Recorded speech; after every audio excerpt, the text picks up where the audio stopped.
Good evening tonight. God bless you. I'm Pastor W. Lonnie Herndon, and you are watching the Word on Wednesday here at the Church of Christian Compassion. And let me say welcome tonight. And let me thank you tonight for logging on, for tuning in on live stream, Instagram, Facebook Live. And I thank you for hanging out with us on Wednesdays. I can't tell you how grateful and thankful I am for your presence tonight. Listen, if ever there was a night that you want to share, it is tonight. I'm so excited about the testimony, the redemptive story, the great things that God is doing in this young man's life. I'm so excited, so grateful for this great gentleman that's going to share with us tonight. Now listen, I hope you have had a wonderful Wednesday. I hope you woke up this morning and thank God for another day. I trust that today that you were productive in everything that you were a part of today. And tonight, as I do every Wednesday night, and we do this on Sundays, I want to know where you are watching from tonight. Please start sharing now. Let me know where you are watching from. And matter of fact, and even during this broadcast tonight, if there are any questions for our guests, we'll try to handle a few of them if you let our team behind the scenes know. Again, thank you tonight. Listen, I want to get right into it because I want you to hear this wonderful story. You're talking about pivoting during a pandemic.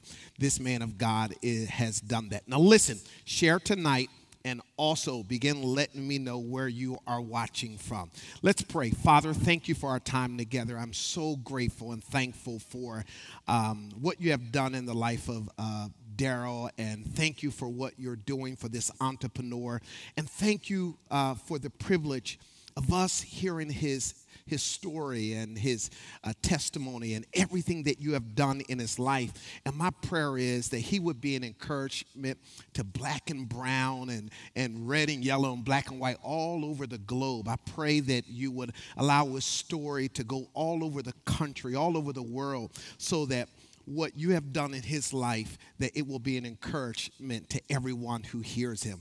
Thank you in advance. In Jesus' name, amen. I want to say welcome tonight, Daryl, to the Church of Christian Compassion. You have been on so many platforms, all over television and just about every network, seen all over the country. You're just coming off of a Zoom with some young kids, but I want to say welcome, and I am just so grateful tonight that you are here. Introduce yourself, your company, and your brand tonight. Well, first of all, thank you so much for having me.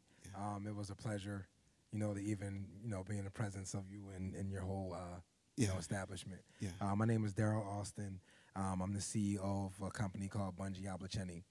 And I am so grateful. Kim and I had an opportunity to meet you probably almost about 4 or 5 weeks ago and spend some time at your operation, looking at all of the wonderful things that are taking place in your life. And I thought it would be so important after just sitting down and talking with you that you would come and share with our congregation and everybody who's watching tonight. Now, Daryl, I'm telling you, every time I watched you on television and walking through your whole establishment and your company, seeing you in the office, hard working, everything that you're working on, sketching, it didn't begin there. No. As a young kid, you were into the rap game. Is that right? Yeah, that's correct. How old were you when you started loving rap and all that good stuff? When I first started loving rap, I was probably about like 7 or 8. Who were some of your favorite rappers? LL Cool J, Run DMC, Fat Boys, and stuff like that. The Fat Boys, yeah, everybody.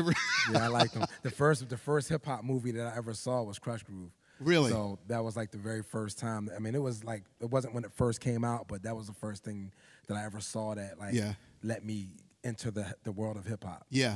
So. And so as a young kid, then you were aspiring to be a rapper. Yeah. And then you had an opportunity to travel, in the whole rap game. How was that? To me, I didn't get a chance to enjoy it until after it was over. Wow. It seemed like the whole time that I was trying to chase the record deal and was going on tours and was doing the things that I was doing, it was a constant chase. And it was like one door would open, but then 2 doors would close. Sure. So it was like I just kept dealing with stuff like that. So it was issue after issue. And it wasn't until after I got a chance to think about everything that I accomplished and all the artists that I met and all the superstars that I met, the one-on-one conversations that I had with my favorite artist, which was LL Cool J, like stuff like that, that all made everything be like, man, like I really did that. Like this kid from, Paoli, Central Avenue, and I can't believe that I actually got out of there and was able to go meet these artists. Like that was like the greatest thing ever when I thought back about it. Wow. So, and that's very interesting that you say that you didn't really enjoy it until after it was over. Mm-hmm. What were you thinking about the fact that, wow, I had an opportunity to be on some of the most major stages with some of the most major names in the rap game, but you had more appreciation for it after it was over? Yeah. Because sometimes in the middle of it, you don't have the appreciation. And the thing that was so crazy is like everything just happened so quickly. So it's like, when you get a chance to meet an artist or you take some pictures, it's like you get a real quick talk. And then after that, everyone is like off to the races to try to get to their next event. Yeah. So even though I met like all the top people in the artists or in the rap game, I just didn't feel like I had like that real connection with anyone. But then it was like after it was over, then it was like, well, so-and-so tried to show me this and this person gave me this advice. But it was always like run. And I didn't get a chance to like really let it soak anything in because of that. You're traveling and to some major places, in the rap game, but you're still in the street a little bit. I was in the street a lot of it. All right, I was being kind, Daryl. You were in the street a lot of bit, and how did the streets get you back then? I was just talking to the kids today, right before I came here, and I think that it wasn't that I felt the streets got me. I think that when you're raised in a certain environment and you see certain things, it becomes normal. So for me, I knew that I was doing what I was doing, and I knew I was making money, but I didn't realize how it was affecting the community. I didn't realize how many people hated me because of it. Like to this day, I still have people that were in that neighborhood that doesn't like me because of what I did back then. Really? And a lot of people didn't realize that I changed my life around. So I remember probably about 4 or 5 years ago, there was this organization that's locally where I'm from, and they were giving me an award. And there was people that told her that they weren't coming because I was getting this award. Because they weren't cool with the fact that you used to be a part of a certain lifestyle. Exactly. And they couldn't handle the fact that change had taken place in your life. Daryl, that's so important. That's one of the things I love about you, is because that's really what the faith is about, is that God can change you. Yeah. And some people may never accept the fact that you're changed. So you were in the street a lot of bit. And I appreciate you saying that, because there are some parents watching, some young people watching tonight, some men watching, parents who have teens, and they know they're in the street. Did you have parents or, folks in your life that's like, yo, man, when you coming out the game, like how long you going, Well, the thing that's hustle? crazy about you saying that is I grew up in a household with both of my parents. And both of them love me. And my dad actually didn't talk to me for a long time because he didn't like drug dealers. Like, he despised drug dealers. So him and I are just now starting to connect again. Because he despised what you were doing. Like, when I was incarcerated for the 6.5 years, that was like my 3rd trip that I was there. He talked to me like twice. Because he was so angry about what you had done. And even the first couple of times of me being on the news, he still wasn't like impressed. He didn't really show any emotion. Like, he's just now starting to realize that I changed. Was it the fact that he was just so angry and bitter over the years that you had messed up? Did he ever say anything that convicted you? Like, Dad says, you know better. I didn't raise you like this. And I can't believe you're going to go and, do your life like this. Was there anything he ever said that kind of got through? Nah, he said all that, but it just didn't get through. Like, he mentions this argument all the time, which I don't really remember saying this, but it really pissed him off. But he says something to the effect of, you need to stop selling drugs and you're not doing the right thing. And, something happened where we were talking about money in that argument. And apparently I said I made more money than him, and he didn't like that. And then I remember him telling me that I was going to lose everything, and he was right. Like, I lost everything. So it was like, he saw it coming way before I did. But the thing I was explaining to the kids in the neighborhood, and this is the one thing that I'm trying to change, is that when I was growing up, you see the college guy and you may see the street guy. With the street guy, you see the jewelry, the women, the cars, the money, and most people gravitate towards that. The college kid, he's not spending money like that. Like, he comes out, he gets a job, he has a wife, he has a kid, and to a little kid, that's boring. Like, you want to be able to be that guy over there.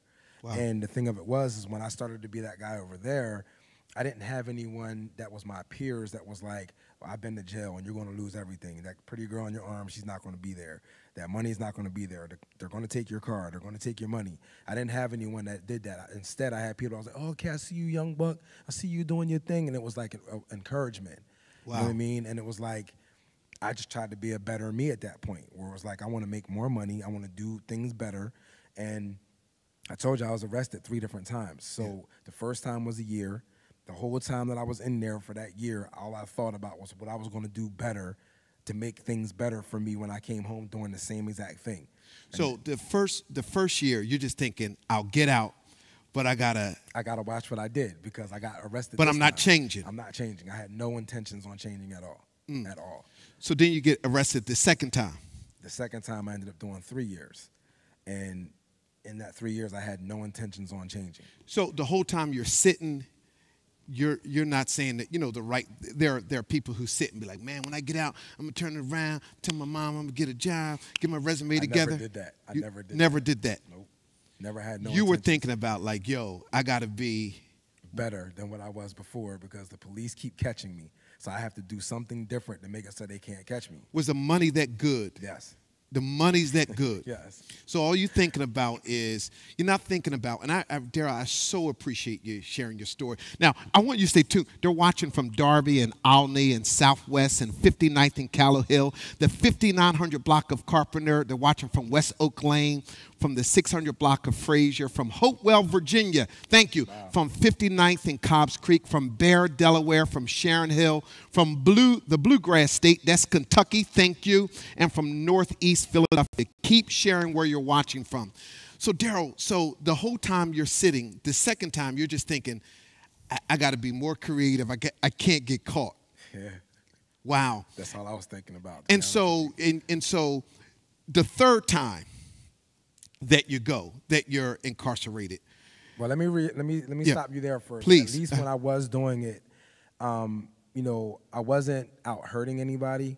I mean, people were going to look at it like I was selling drugs. So I was hurting people, but I wasn't doing anything like shooting people and stuff like that. That was was that your justification? That wasn't my justification. Okay. But people kind of misconstrue what I was doing compared to what people may be doing that they know of. Yeah. But even at that time, I was trying to create businesses. Like I had a store down South Street, a customized sneaker store.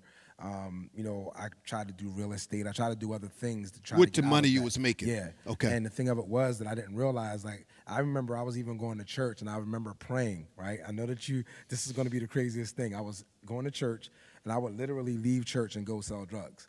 And I remember praying, like, God, please get me out of this. I don't want to do this anymore. And I thought that I was going to be able to create businesses to be able to get me out of it. And the next thing you know, I get arrested again, and it was for much more time. And I remember being in the cell, and I was like thinking to myself, like I prayed, I was asking you, like you knew that I didn't want to do this anymore.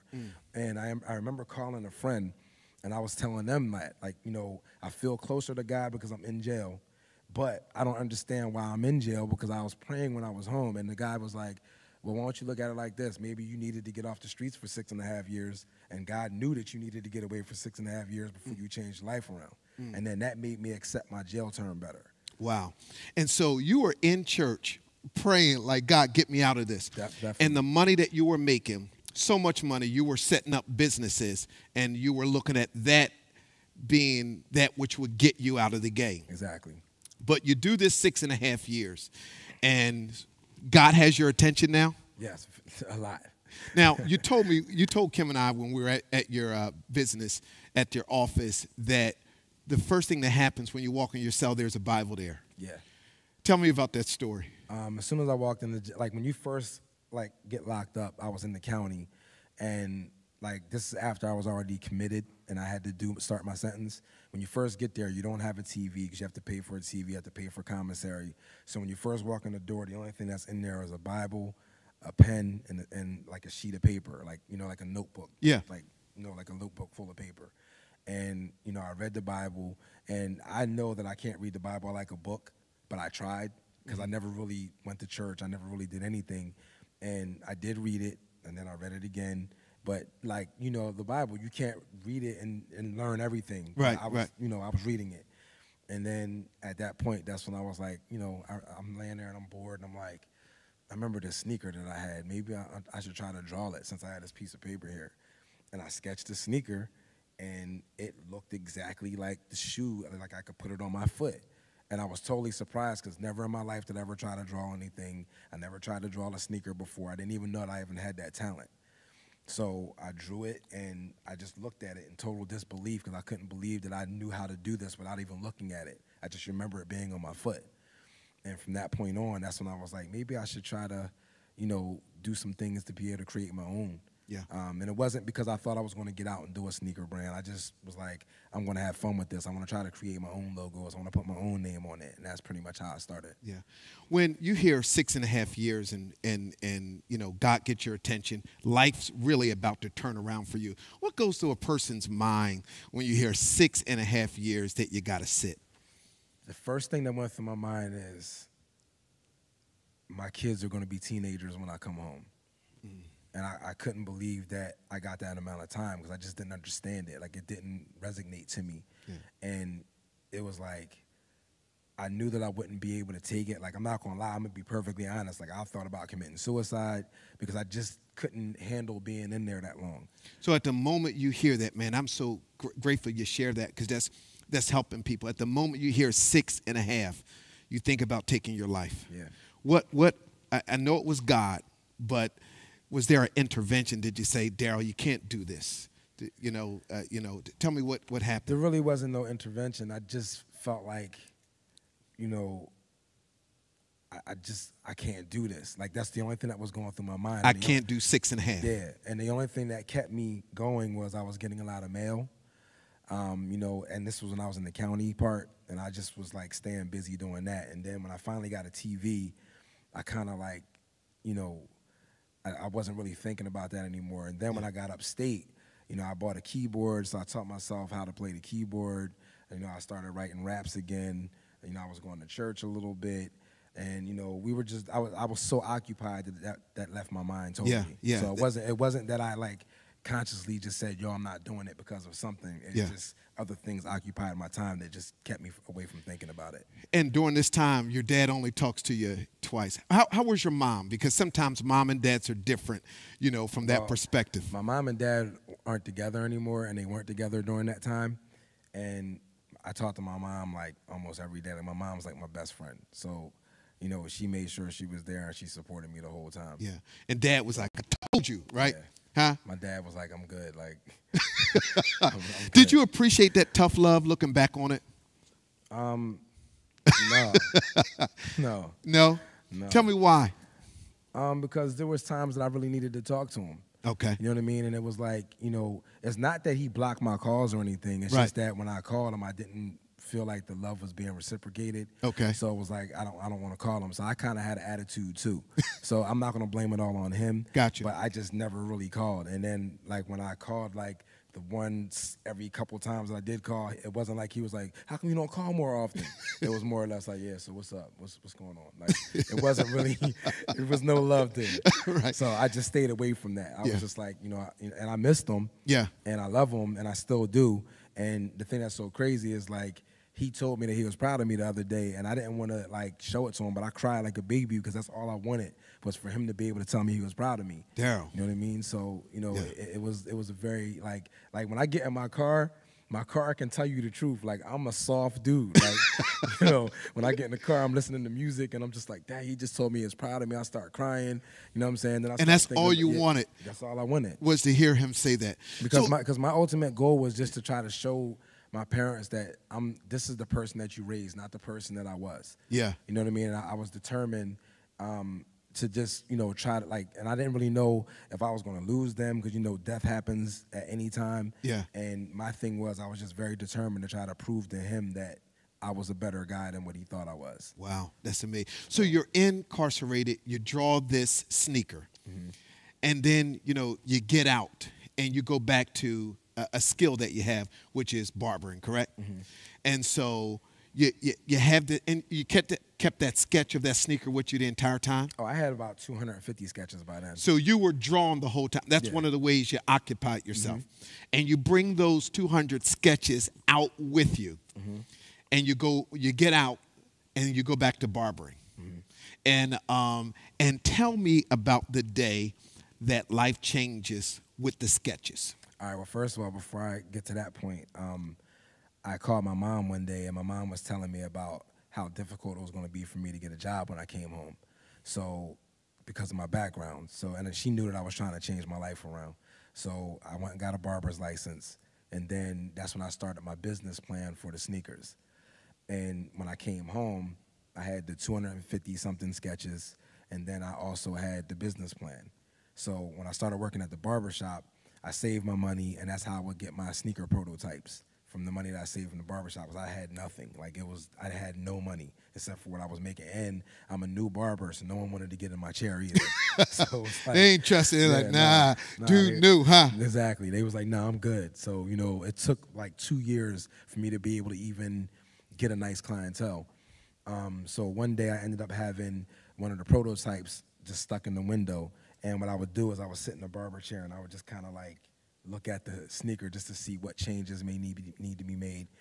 And a customer comes in, and when he comes in, you know, he's not my customer. He's actually a customer of the other barber. And when he comes in, he saw the sneakers, and he was like, yo, do you have those in a size 9? I think it was a 9. And I was like, nah. And he was like, well, do you have them in such and such? 'Cause I want to try to grab some from my kids. And I was like, nah. And he was like, so what do you got to do to be able to get them? Like, what's up with it? And I was like, I don't have any money. That's the only one that I have. And then he was like, well, how much money do you think that you need? And I was like, I'm only about $7,000 short. And then he was like, well, do you have a business plan? And I was like, yeah.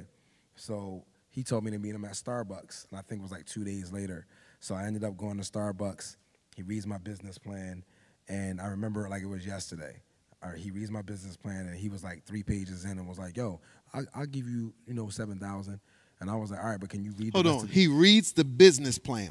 Now, who helped you with the business plan? I did it when I was incarcerated. I just had to figure it out. I mean, I had people that was in there that would encourage me to do the business plan. Sure. I created it myself, though. And you had your business plan. He reads it. Maisha, who teaches our business class, will love this. They're watching from Cincinnati. Michael Hauser, thank you for watching from Cincinnati, Ohio. They're watching from Sicklerville, New Jersey. Osala, hope I'm saying it right, Florida. King of Prussia, East Germantown.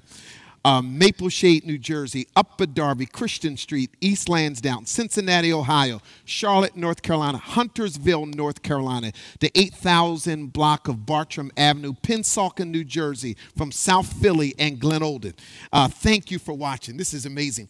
Daryl, so he reads your business plan and says, I'll invest the $7,000. Yeah, but that was after the first 3 pages. So I asked him to continue reading it.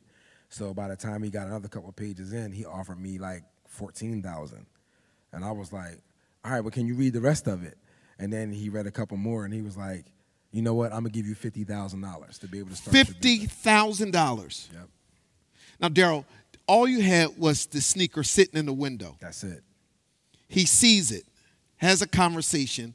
You have the business plan. He offers $50,000. Now, what are you thinking, Daryl? I'm thinking he's not going to do it. Like, this has got to be a joke. You know what I mean? Like, there's no way this guy's going to give me $50,000. And I didn't tell him that he didn't know my backstory. So he didn't know anything about me except for the fact that I worked in the barbershop and I had the sneaker. And then I had the business plan. So at that point, I'm like, he's really serious. Like, he's really going to give me this $50,000. And then after that, I didn't have a business bank account. I didn't have anything. So I had to go set all that stuff up the next day because he was waiting to wire the money to me. So at that point, I was just like, yo, this is really real. Like, he's really trying to wire this money. So he ended up wiring me the money, and that's how I got my start. But that's like just the first chapter because I went through so many ups and downs, which describes Bungie. During that, like that was like the highest part, and the first part that was the greatest part for my business. Yeah. So you have this, and the $50,000 helps you now to get the prototype It helps you with design. Tell me how you used the 50,000. Okay, so the first thing that I did was I ended up getting a website. Because I didn't have a website. I was trying to prepare it because I didn't have none of the sneakers back yet. So we just prepared the website so that way when the sneakers came back, we took the pictures. So my first mistake was when the sneakers came back, I used my cell phone to take pictures, and we put the cell phone pictures on the website, which didn't look good. All right, and you're helping people because there are somebody right now that says, you know what, I got my iPhone and I take all the pictures of my clothes, my articles, the skirts, everything I'm making from the iPhone. So you get the way. So you made some mistakes along the way. A lot of mistakes. A lot of mistakes. And then the next thing that was like the biggest mistake, which is crazy, is that the prototype that I saw, I loved it. So I ended up placing the order for that prototype.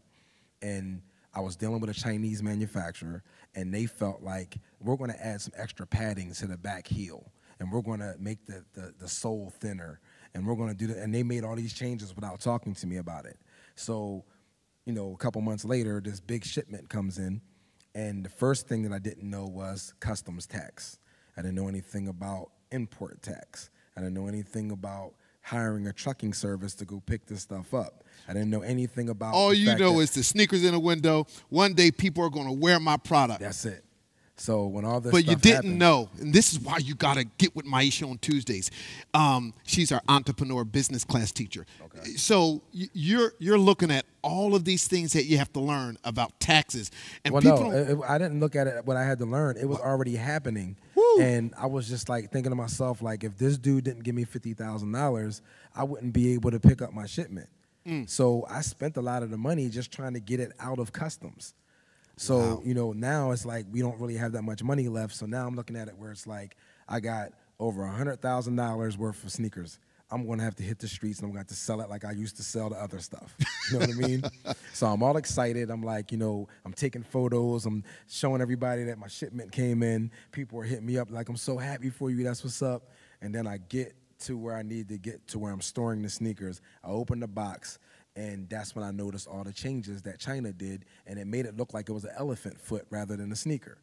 And I'm like, there's no way I'm going to be able to sell this. Like, it's impossible. Wow. Like, I still have those sneakers to this day.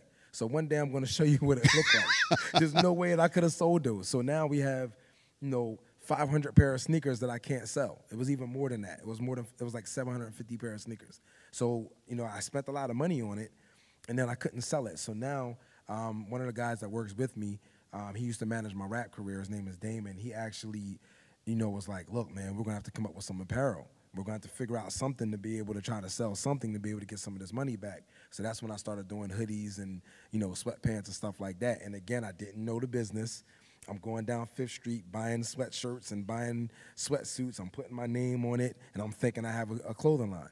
And that's one thing that people don't understand is I get hit up all the time. Thank you for saying that. Yeah, that's not a clothing line. That's not all you're doing is taking someone else's merchandise and putting your name on it. That's not a clothing line. And it took me all the way until last year to understand that that's not what a clothing line is. What I have now is a clothing line. Yeah.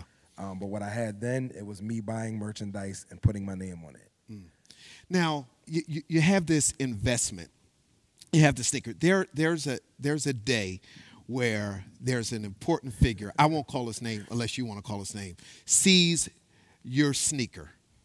Okay, well, he didn't see the sneaker yet. Okay. And I'll make that story quick. But what happened was I was actually in the barber shop, and I had a pair of boxing sneakers on. It looked like they were boxing sneakers. I made them for fashion. And something you had created. It was something I created.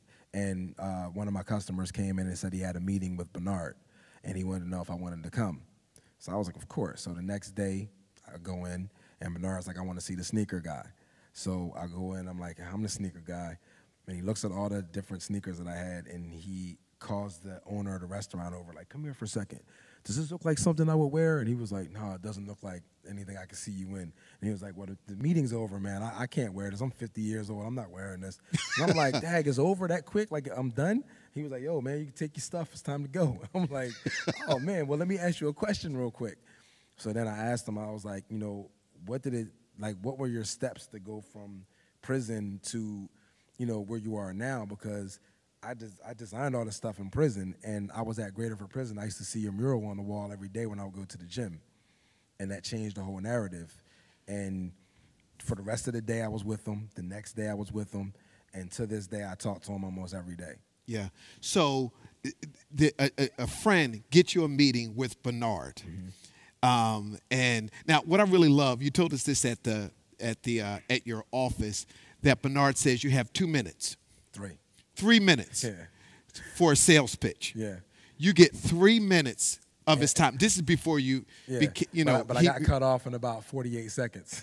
So, and I thought that was so interesting because a lot of times when people are pitching their product, they start, especially church folk, they start telling, well, let me tell you what God did. It was in the middle of the night at 3 a.m. He said, you got 3 minutes to tell me why I should wear this. Yep. And he cut you off in 48 seconds. Yep. And I really think that's important. And the reason I say that, because it's wonderful what God does, but in business, nobody wants to hear your long story. Mm-hmm. I had a meeting with one of our elected officials, and this is when I first started pastoring, and former mayor. And they said, Pastor, I'm going to be honest with you. Don't ask him how he's doing. You got 3 minutes when you go in to tell him why you're here. He's doing fine. Let me tell you up front, he's doing fine. Don't ask him about his kids, his family, his office. He wants to know in 3 minutes or less why you're there. So Bernard treated you that way, and it was a great lesson to you. Yeah. Now, he cut you off. You got 3 minutes. He cut you off in 48 seconds. Why? I just think that I wasn't prepared. I wasn't prepared for the meeting, and the merchandise just wasn't good. You know, like I was getting the stuff done in China, and the merchandise just wasn't to his standards. Like, you got to realize he's a millionaire. He's wearing like high quality stuff all the time, so he recognized that it wasn't high quality from the very beginning. So he looks at your product and it's like, nope, yep, not high quality. And the thing that's so crazy that I commend him for, and I still thank him to this day, after he said no, and he found out that I designed all this stuff in prison, he later on went to the gym with me and said, listen, I'm wear whatever you want me to wear, take whatever photos you want, take whatever videos that you want. And I took all that, put it on social media, and at that point, it got the attention of Fox 29. And then that's how I got my first segment on TV, but that was like years ago. That wasn't like recently. Yeah. But then shortly after that, we basically ran out of money. And it's crazy that, because I feel like for some reason, and I don't want to say that just because I'm in church, but I feel like this path is made for me to do this. Like, God put so many different things in front of me to be able to hurdle those obstacles. Yeah. And, you know, we were getting to the end, and I was just like, I don't know what I'm going to do. I don't want to ask this guy for more money. You know what I mean? I really don't know what to do. And we're watching the TV in the barbershop, and the Eagles had won the Super Bowl, and there's a Super Bowl party going on. And one of the guys that was in the barbershop was like, yo, like, you need to make an Eagle sneaker. If you was out there selling Eagle stuff, you'd be rich right now. And then when the light bulb clicked, I'm like, you know what, let me do an Eagle sneaker. So I ended up creating Eagle sneaker, and we got them back literally about a day and a half before the first Eagles game after the Super Bowl. So I noticed when I woke up at 6 o'clock in the morning that Fox 29 was saying that they were going to do an Eagles pep rally. So I'm like, I'm packing my whole car up with Eagle sneakers. I'm going down to Fox 29. I'm going to try to sell these things down there. Yeah. So I want to say I probably had about maybe like 90 pair of sneakers in my car. I went down there by myself. I had this big suitcase that had wheels on it, and I had a pair of sneakers in my hand. And I walked right up to Fox 29, and everybody's like eyes just kind of just shifted over to me and was like, what is that? We want it. And I'm telling you, everyone that was out there bought a pair. I had people that was jumping off the bus because they seen them on TV because, you know, the news people were coming to me asking me what they were. I started telling my, you know, look, I made these sneakers for the Eagles and blah, blah, blah. And next thing you know, I was almost out of sneakers. And then I think I had probably about like 40 pair left from Fox 29. I went down to the stadium because they were playing that night at the stadium. Yeah. And I was selling them to people that didn't even fit them. They were like, we just want to have these as collectors.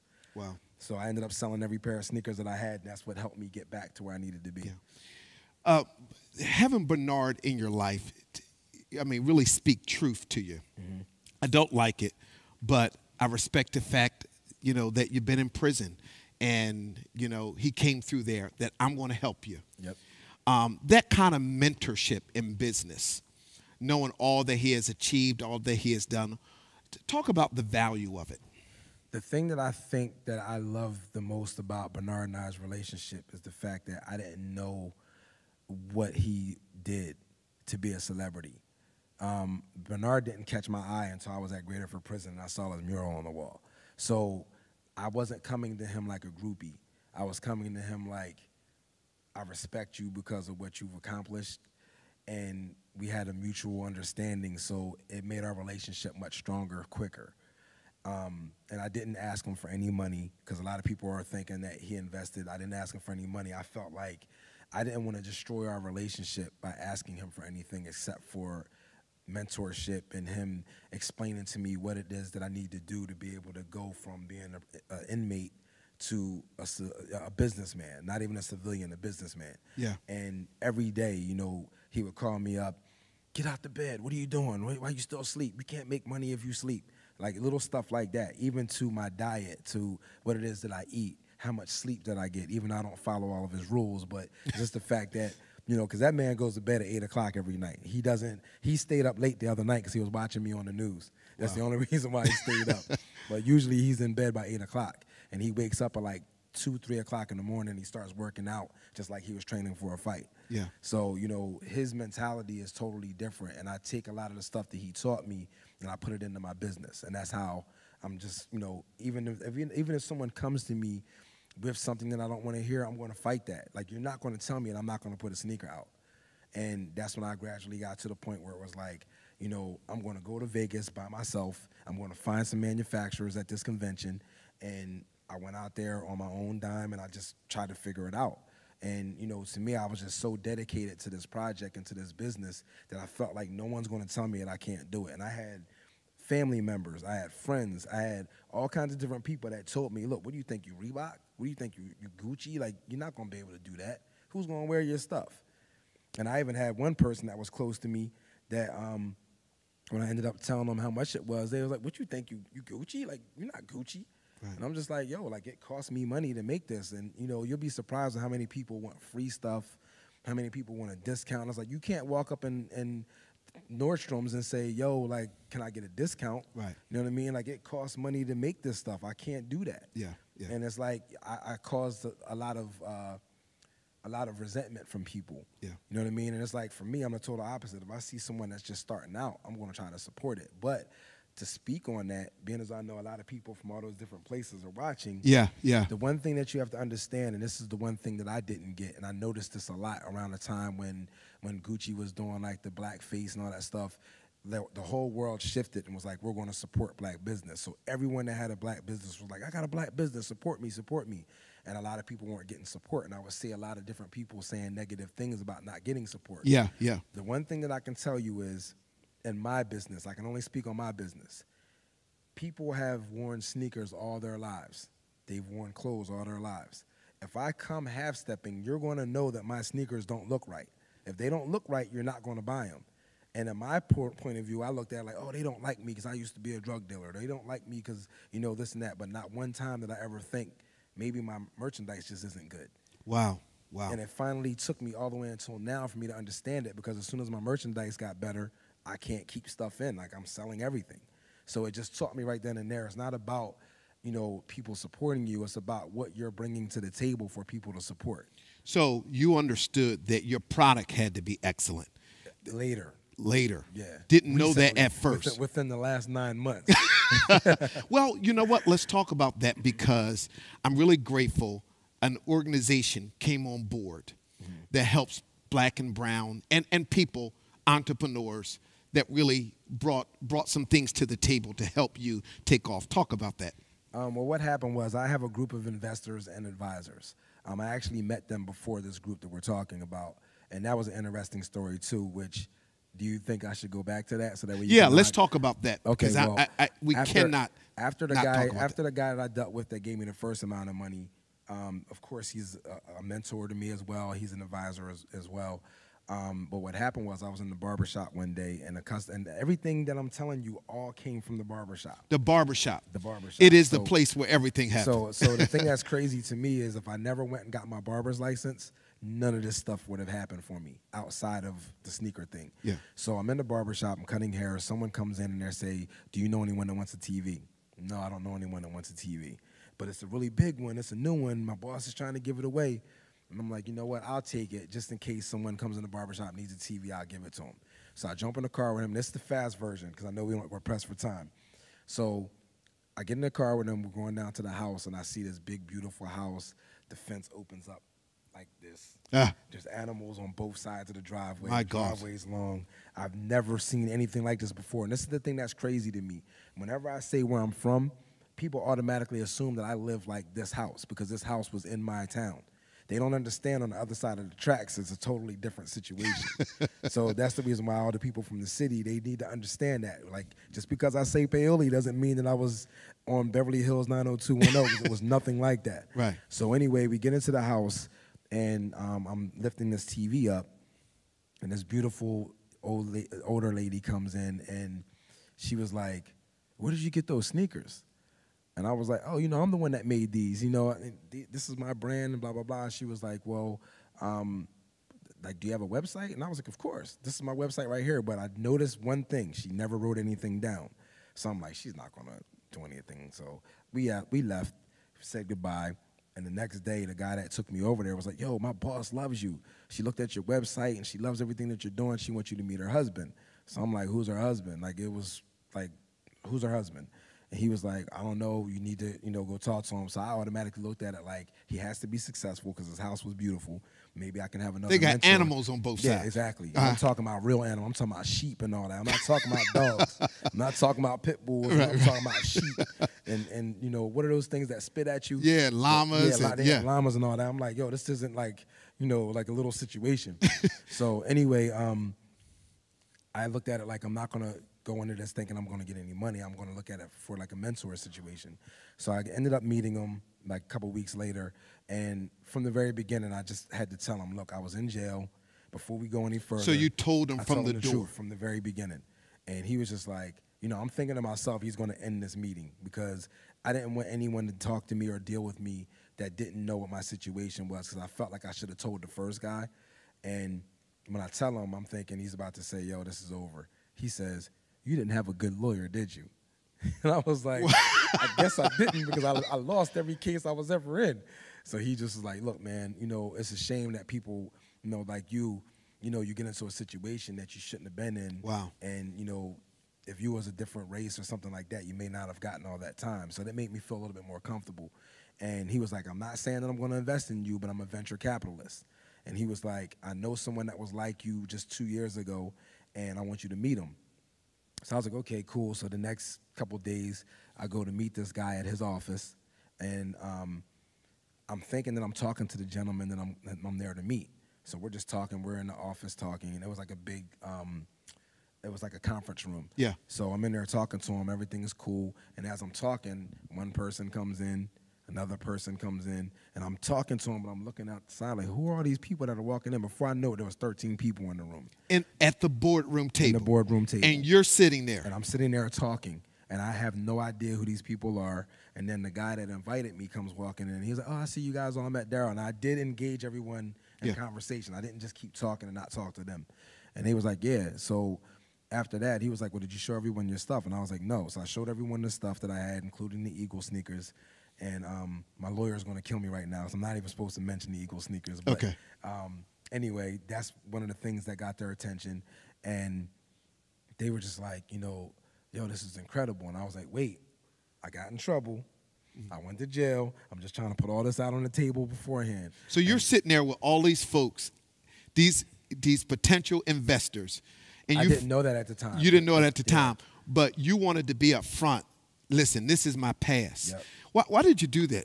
Because and I think it's incredible. Well, the reason why I did that is because, like, when it comes time for any kind of business, I always got my heart broke. Like, even when it came time for rap music, it was like I would get a deal, and then the next thing you know, the deal would fall through. And I just didn't want to get excited because I had too much heartbreak. You know what I mean? And it was like, I can't deal with this anymore. So if you're going to kick me out, I'd rather you kick me out now before I waste my time telling you all this stuff. And when I told him, it was one guy that was sitting across from me. He was like, "Well, I have a question for you." And I was like, "What's up?" He was like, "Would you be interested in telling this to everybody?" And I was like, "Not really, because this is embarrassing to me. I don't want to talk about being in jail. Like, that's not cool." He was like, "I think you need to share your story with people." And at that point, not only did he say that, but the lawyer was over here checking my background to make sure I was really telling the truth. Wait a minute. Yeah. You're at the boardroom table, 13 powerful investors. Guys ask you, and they're checking the whole time at the table. They were verifying everything that I was saying. Wow. And I was being honest because I wanted them to know what my charges were because I had some crazy charges. So I wanted them to know what it was. And she was like, yeah, it all checks out. This is exactly what is on here. So at that point, again, I didn't even realize that they were even investors. I didn't know who they were. So after a while, they ended up telling me, like, look, you know, we're an investment group. We all work together. We're all interested in doing something with you. Are you interested? And, of course, I'm going to say yes. And then two of the people that were in there, they were, like, finance people. So when they asked me how much money that I thought I needed, I was like, $50,000? You know what I mean? Like, I'm good. So, you know, they were like, nah, you need way more than that. So we're going to put you with our finance people, and they're going to tell us how much you need. So I ended up sitting down with the finance people for about a week. And they came up with a number that was way more than what I said. So they said, we'll look at your stuff and we'll tell you. You're thinking 50,000. Yeah. But they'll say, no, we'll tell you what you need based off of what we see that you're going to do. And it was way, like, I don't want to disclose the amount, but it was way more money than that. So at that point, I'm like still sitting there in total disbelief, like, no, I know that this isn't happening again. You know what I'm saying? Yeah. I got a 15th life. Because I'm telling you, that's the reason why I named the company Bungee, because my life was up here. It was like me jumping off, and then I'm bouncing back up, and then I go back down, then I'm bouncing back up. And I was just like, what do I got to do to be able to stay up? I don't want to come back down, you know what I mean? Yeah. And it was like, you know, once I got with them, it was the most amazing time of my life because these people that would never do business with anyone like me, and they already admitted it, were taking all their time and energy into putting it into me to show me how to be a businessman. And I'm telling you, like, I shut my business down for months to try to learn how to run a business, how to get manufacturing, how to deal with manufacturing, how to do all these different things to be able to have a business. And I was dealing with millionaire people that was, you know, on a level of success. And I'm just sitting there like, I can't believe I'm in this room with these people. And I want to encourage somebody, you never know the tables that God will place you at. Because when you were sitting in there doing that 6.5 bit, you never knew that God would have you at a table of investors with this caliber. Never. But you made a decision to go get the TV. Yes, I did. I did. So, and so how instrumental were they in helping you? Because you wanted to be this businessman, but you just didn't have all of the tools, the education, one the thing skills. for sure that I appreciate, and I still do this to this day, it was funny because they were trying to let go for a little bit when it comes time. Like, I'm one of those kind of people, I absorb everything. So they would take me every Monday, we would have a meeting, and then they would tell me, look, you need to try this, you need to do this, you need to do that. And then after about 6 months of that, they were like, okay, well, you're good now. You can go. No, I'm not good. We need to keep having these meetings. So every Monday to this day at 10:30 in the morning, I'm in some kind of boardroom meeting with my advisors every Monday to this day. I'm encouraged to hear it. You didn't want that mentorship to stop. No. It was that valuable to you. Yep. And they helped you that much. Yes, and the thing that's so crazy, just so I can get back to what you asked me about the LEAP program, is shortly after we met, we decided we were going to do a deal together. They put the money up, and what happened was we got invited to meet this marketing firm, which is a major marketing firm called Vault Communications. And we get there, the presentation was the best thing I've ever seen in my life. They had me looking like I was Puff Daddy up in this thing, man. I was like, yo, I'm not a rapper, but I'm about to blow up for real. Like, this is crazy. Yeah. So anyway, they was charging a lot of money for this. And my investors were like, look, we believe in this, we're going to do it. So after we decided we're going to do it, Donald Trump announces COVID's here, we got to shut everything down. So now I'm back down here again. I'm on a high for months, and then I'm back down here again trying to figure out what I'm going to do. And I don't really know what this meant, but I took it as, when I was talking to one of my investors, he says, I've never seen anything like this before. Like, we don't know what's going to happen, and we don't even know if the world's going to bounce back from this. So we got to, like, scale back on what we were going to do with you. And then one of the other investors was like, you might want to try to find another, way to fund your project. Wow. So at that Because point, COVID. yeah, because COVID shut everything down. And I'm like, it's only 2 weeks. But they seen it way further than that. And they knew that it wasn't going to be 2 weeks. So now I'm like, oh my God, like for the last, year and some change, I'm like working on this project. Everything was looking all good, and now I don't have anything again. But I still had the office because we had already got the office, like probably like 30, 40 days before the shutdown. Yeah. So the whole time that COVID was going on, I would just go to the office every day because I was like, I'm probably not going to have this once the lease is up. So I'm just going to go down here and I'm just going to work. I'm just going to keep working. I'm going to keep working. Even during the shutdown, when they were saying that we couldn't leave, I locked myself in the office. And I stayed down there and I worked every night. I kept trying to come up with different strategies. I have someone else that works with me, so we were all just, we were just trying to come up with all the different things. And out of nowhere, I want to say probably around October, one of my investors was like, hey, so how's everything going? I'm like, everything's good. I'm working on new stuff. And they're like, oh, really? Let us come down and see what you've been working on. And I was like, I didn't know if it was a test, if they was trying to see if I was really doing anything or what. Yeah. But they ended up coming down, and it was about 5 of them. And when they came down, they were blown away with what they saw. And then the lead guy, which is the guy that I met first that gave us the TV, he was like, what are we doing here? Like, we have to put this out. Like, the public has to see what he's doing. And as soon as he gave that green light, everything just skyrocketed from there. Next thing you know, we're getting all our, like, some of the merchandise back because, COVID shut a lot of things down. Yeah. And then we ended up hiring a publicist. And when we hired that publicist, next thing you know, I'm on the news every day. And then what happened was, prior to the news every day, the LEAP program from Vault Communications pops up. And this is real. Like, I'm not as over-exaggerating. I'm telling you honestly. Believe me, I know, brother. You have shared it. I ended up staying in contact with them throughout the year. And I remember hitting them up, like, around November. And I remember sending them an email, like, listen, I don't have any money, but is there any kind of way that I can, like, pay you, like, a little bit of money every month for you to give me the bare minimum of what you guys were saying you were going to do for me last year? And I wasn't getting any response backs. So I'm just like, damn, like, they really not even trying to talk to me or nothing. So I ended up calling the guy that introduced me to them, and then he called them. So then, the fast forward, we ended up setting up a meeting, and a Zoom meeting, and we ended up talking, and I'm thinking, I'm just going to ask them, like, please, can you just help me? And before I even got a chance to ask them if they can help me, they was like, we've been, totally distraught by what's been going on in the black communities, and all you guys that are getting killed from the police, and they were just totally distraught, like they was like hurt. And she was like, we don't want to just put a black square on our Instagram page, we want to do something more. And I'm just like, oh, okay, cool. I'm not thinking anything about me. I'm just thinking, okay, you guys are saying you're going to do this, okay. Next thing you know, she says, so we decided that we were going to give you a year's worth of free marketing and advertising for you because we want to try to create the next black millionaire.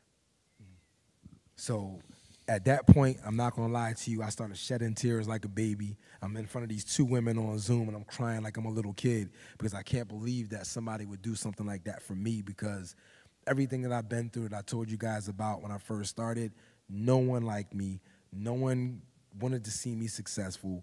And it was just, to me, to see someone be willing to give me $50,000, to see these group of advisors to give me all the money that they gave me to get this thing going, to see these people giving me this, there's no other person but God that could have put that in my situation. Come on, man. Yeah. Because you have to understand, not one time did I ever go out and try to get a loan. I never went to the bank. I never tried to file for any funding, nothing. Everything has been coming to me. So that's why I know that I'm meant to be here. I know that I'm meant to be here. Daryl, I am so proud of you. Keep letting us know where you're watching from. Daryl, I am so proud of you. Now, talk about Bungee Brand. You talked about the meaning behind it. Tell us the meaning again. Okay, Bungee, it means all the ups and downs that was going on in my life, because I promise you, it just seemed like I was on a high, then on the low, then I'm on a high, then I'm back in jail again, and then, I'm good, I'm starting to work my way back up, then I get a parole violation, be back in jail again, then I got to start all over again, and it was just nonstop. So I just equated bungee jumping to, my brand. And then Avlacheni came from the fact that before it was Bungee Apparel, everyone said, Bungee Apparel at the end of their stuff, and I looked at it where it was like, now I'm in a situation where I'm dealing with people that are still buying the merchandise down Fifth Street and putting her name on it, and it says such and such apparel. I didn't want to be in that category. So I started Google searching synonyms to what could be another name for apparel. Then I started going through different languages. And when I saw Abacheni, I knew that was it. Wow. So I Google searched that. I am so impressed. Now, Kim and I have been to your office, to the warehouse where everything happens. I've been so impressed that even the shoes I'm wearing, that all of this you have sketched. I've seen the work that you're putting in, and you're not just going out and buying a sneaker and then putting your name on it. This is, you're drawing it. Every stitch, every piece of material, everything is all like designed by me, and we have another designer too. Yeah, so. I walked into that warehouse where all your goods are kept, and what does it do, man, for you when you walk in there and see what God has done in your life? Well, the thing that's so crazy is that every time I walk in there, I think about when I was incarcerated and I got that phone call saying that my grandfather was about to pass away. And that was the turning point in my life. Like, I'm actually starting to cry right now because I can't, get past it. My grandfather was like a very intricate part of my life. And he was actually on the porch the day that I got arrested. And I really just wanted to be able to get home and just show him and my other family that, I wanted to be able to show him that I was a good guy. And I didn't get that opportunity. So every time I walk in there, I just think about him. Yeah. So, you wanted to be able to let your grandfather know that you had changed, and he never got a chance to see that. So every time you walk in there, it's this longing for him to see what I saw. I, honestly, and it was divine the way we met. But when I walked in there, I really said, this is God. I mean, this is God. What do you want your dad to know? Your dad to know, and your mom to know, and even the world to know. All of the people that maybe that you hurt along the way or disappointed along the way that don't know that Daryl has turned it around. What do you want them to know? Well, first I want them to know that I'm sorry for everything I put them through, because they raised me to be a better person than that. And I just really want them to see that just because someone makes a mistake, it's never too late to change. And the thing of it is today's society, they kind of throw us away. It's like once we get in trouble or get in trouble more than once, it's like you're just trash to everyone, and it doesn't really matter what it is. Whether you're trying to get a place, the renter doesn't want to rent you anything because of your past. It's just much harder for people that have been in that situation. And I really just wanted to be able to show everyone that you just mentioned that just because I made that mistake doesn't mean that I'm a piece of trash. Yeah. I have feelings and I have everything just like you guys do. And just because I got in trouble doesn't make me beneath you. And that's pretty much what it is that I want. So my main objective is to try to be able to try to find those people that are just like me that want to make change and, try to get them jobs, whether it's with me or whether it's with other employers. It's just really important that people have to understand that people do make mistakes. There's a lot of people out there that made mistakes and never got caught, but then they're being judgmental on the people that have been caught. Yeah. So to me, I just look at it where it's like no one is perfect. And we all make mistakes, but we're all human. Yeah. And I think that just because, if like for me, I made mistakes. I made a lot of mistakes, but I did my jail time. I'm off parole. All my fines are paid off. I should be a regular civilian, and I'm not. Yeah. And for me, my ultimate goal is just to try to show people that I deserve to be in this position. Yeah. I want people to go on your website, on Instagram, and to support. I'm telling you, and I'm going to bring Sister Kim up in a moment, but I was rocking these sneakers on Sunday, and I want you to get a shot of these. I was rocking these sneakers on Sunday, and they're so comfortable. I've been to your office. I sat down with you. We spent some time on a Friday night, and I was so impressed with the behind-the-scenes operation. And in this day and age where, everybody wants to be an entrepreneur, I see you like really doing the work. I really see that things are in order. You are executing the business plan from A to Z. And it's important. And you can have a vision, but you need a team around you. Absolutely. And how important a team around you is so important. Well, the thing that's crazy is that people see me on TV. They see, as a matter of fact, they see me on TV a lot nowadays. But one thing for sure is it's not just me. I have a friend named Damon. He helps me with colors and helps me with design work, and he's been by my side from the very beginning when I first decided I was going to do this after I came home from prison. And then I have like a team of advisors that are telling me, look, don't do this, don't turn left, turn right. You know what I mean? Because I still make mistakes as a businessman, and they're there to grab me and like, no, come over here. And then the same thing with marketing. I can't do all the marketing stuff that they do. I'm not efficient with that. It's the same as that thing as having a publicist that can get you, your story in front of the news. So it's not just me. It's not just my other guy. It's a team. I have at least 30 people that's behind me right now. 30 people that are behind. You're the visionary. You're drawing it. God gave it to you. But it's 30 people that's helping push you to the heights that God is taking you today. And when I say that, I'm talking about we have people that are doing taxes. We have bookkeepers. We have, investors. We have advisors. We have, like photographers. We have so many different people that is involved with, the situation. And again, when people hear about Bunji Abdulcheni, they only see me. So a lot of people are congratulating me and telling me, but I have to say thank you to everyone that's helped me get here because I wouldn't have been able to do it by myself. Yeah, that's what I loved is when Kim and I sat down with you, is that you understood that you didn't get there by yourself. Absolutely. That anybody that you see on any level who's having any level of success, they're not there by themselves. What is it like when you walk in or you walk down the street? You talked about going, hanging out on South Street or going down South Street and saw somebody with your sneakers on. Yeah, that was the craziest thing. Because like I was telling you earlier, it's just like you don't really know who's going to like what. So it's like when I'm sitting there and I'm sketching, like I said, I sketch every little panel, every little stitch, everything from the laces all the way down to the bottom of the sole is all designed by me when I'm designing. And I don't really know who's going to like it. So for me, it's like walking down the street and seeing someone have my apparel on or have my sneakers on. It's like such a refreshing feeling. Like to me, that's more important than money.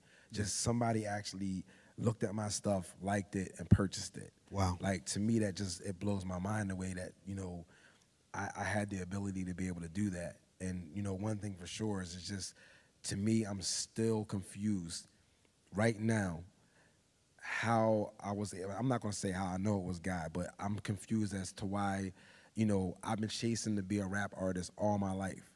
And then now I'm a sneaker entrepreneur. Like, it doesn't make any sense. And how was I able to draw that sneaker in that jail cell? Like, I don't understand it because I never drew anything before. Like, I still don't get it. So, that's the reason why I know that I belong here. And that's the reason why, whenever I get a situation that's in front of me that can possibly deter me from my goal, I don't allow it because there's no way that my first investor was put in place by accident. My second investor wasn't put in place by accident. Those Eagle sneakers wasn't by accident. Everything that I was doing, it wasn't by accident. It wasn't a coincidence. God was in all of it. I know for a fact. That is, and not only that, there are a lot of people, you can get your line of shoes at a shoe store here in Philadelphia. Yeah. Tell them where they can get them at. You can get them at Blue Soul Shoes on Chestnut Street. I'm telling you, a wonderful shoe store. Yeah, and then there's another store on South Street called Gate 215. That's on, I think it's 834 South Street or something like that. Yeah. And then we're still at King of Prussia Mall at a store over there, so we're doing pretty well right now. Yeah. We're still growing. We're like, as of right now, being as though COVID's here, we didn't really want to go outside of Philadelphia yet as far as getting in stores. Yeah. Because it's going to be kind of hard to monitor all of the merchandise. Yeah. So we're pretty much doing direct to consumer. So if anyone ever wants to check us out, they can go to our website at www.bunjibrand.com. But one thing that I tell everyone, our stuff is kind of, pricey, but it's just as important for us to get people to follow us as it is for them to purchase something. Yeah. So even if you can't purchase anything, just follow our pages, which Instagram is at Bungee Brand, and on Facebook it's Bungee Raiment, which is BungeeRaimenc. And that's where I put our everyday thing. Like I just went live for them to see the church. Yeah. Right before we came on. Yeah. And that's where I put all the personal stuff, so you can see all the behind the scenes stuff. So even if you can just like, comment, or do anything, that's just as special as you paying for a merchandise that we have. This brother's brand, they're watching from Houston, Texas. Houston, Texas, we're praying for you tonight with all that you're going through. Glad the weather's changing. Praying for all of those who lost electric and power and water. Houston, Texas, thank you for watching. They're watching from North Carolina, from Sharonville, Ohio, from North Carolina, from Eastwick, from Malvern, from the Northeast, from Paoli. That's your Malvern, Coatesville. And we're grateful for you watching. But to know that, man, that you're in King of Prussia Mall, that you're a Blue Soul, and everybody, every star and athlete that comes through the city goes to Blue Soul Shoes. And know the brother well. And then you're on South Street as well. And it was drawn in prison. Yep. And God has set you up and blessed you and put people around you. And I am grateful. And I'm more grateful with the great success you're having. Your humility is going to take you farther than you have ever imagined. Never forgetting. And I really believe that your grandfather, your dad, and your mom, family and friends, and even people who don't believe, if you just keep on being successful, God will turn them around. And if they never do, it's cool too. But you are a living testimony, man. I'm so grateful and thankful for what God. Anything else you want to share? I just want to share this before I get in trouble by my family. My grandmother was just as important, but she ended up getting dementia, so she didn't remember me when I got home. So that was kind of messed up too. So I lost both of my grandparents while I was away. Yeah. So my thing that I want to be able to share with people is, when you get in trouble, life doesn't stop on the outside. So you need to really think about what you're doing before you get in trouble, because you don't know what life is going to be like when you get out. Yeah. So, and they have to understand how difficult that life is going to be also when they get out. So you come out and you want your grandpop to know, and he's gone. And then your grandmother is with dementia and doesn't really get a chance. There are guys out there, and it's so much going on in our city. Crime, it up 55%. Cats acting up on the street. By chance, because they love the brand, they love the sneaker. Somebody's watching that needs to get out the game. That doesn't need to go back in. They just got home. What would you say to them? I would say just keep, even if you have a job that's not making a lot of money, keep working. Because when we try to get that fast money, that's when you lose so much time. I remember my dad told me one time that if I just would have worked at that little $12 an hour job, instead of me making the thousands of dollars I was making per week, after I lost the 6.5 years, the 3 years, and the 1 year, I would have made more money working that $12 job. I would have had benefits. I would have had everything. So my main thing to them is just stay focused. Something's going to happen if you stay focused. Yeah. You just have to stay focused on what you're doing, because everyone's not going to be able to be a CEO or entrepreneur. You might have to work for someone, but something will happen if you just stay focused and you keep working. Just don't go to crime. Yeah. And the thing that I hate is when you see the news and they're like, it's a 90% chance that an inmate is going to go back to prison. Well, if we had opportunities, then we wouldn't go back to prison. Mm-hmm. It's like all of our opportunities are pretty much gone. Because of the record you come out with and where you can't work and what you can't do. Exactly. And so the streets end up becoming attractive because so many doors are shut once you're let out of prison. Yep. And you don't have any other choice. So it's like, what are you going to do? You're going to starve, or are you going to go try to get some money? And the thing of it is that it's discouraging to me. It's two things. When I was incarcerated, there was so many young men that was coming in there with 25 to life and all kind of stuff. And it's like, this dude's only 18 years old. He's going to be in here for the rest of his life. I felt bad when I seen what happened at the bowling alley the other day. I mean, that was a young guy. Yep. And he's going to be in jail for the rest of his life. And the other guy lost his life over something stupid. So it's like, to me, it's just discouraging because these kids don't know how bad that it is in jail until they get there. Yeah. And then, So for people that are thinking like, yo, I'm going to do a bid, and it's not like that at all. no, it's not. It's the jail is for excuse my language, suckers. You know what I mean? Like, you don't have any control of your life. The COs tell you when you eat. They tell you when you can use the phone. They tell you when you can shower. They can tell you when you can get your mail. You know what I mean? Like, they're in total control of you. So who wants to be like that? And no matter how gangster that this dude is on the street, he still gets up 3-4 times a day to stand up for count. So that, you got to stand in front of your cell so that the COs can walk past and count you. So the coolest dude that you think, As gangster as he is, he's standing in there for count just like everybody else. You know what I mean? Like, he doesn't own himself. The only thing that you own in prison is your haircut and your sneakers. That's it. You know what I'm saying? You no longer belong to yourself. You belong to the state. So we're going to have to come back and talk because I think it's so important. I'm excited, and I want everybody to follow this brother. Everybody, please. The information's on the screen. Instagram for everything that he's doing. Website. Honestly, promote it, support it.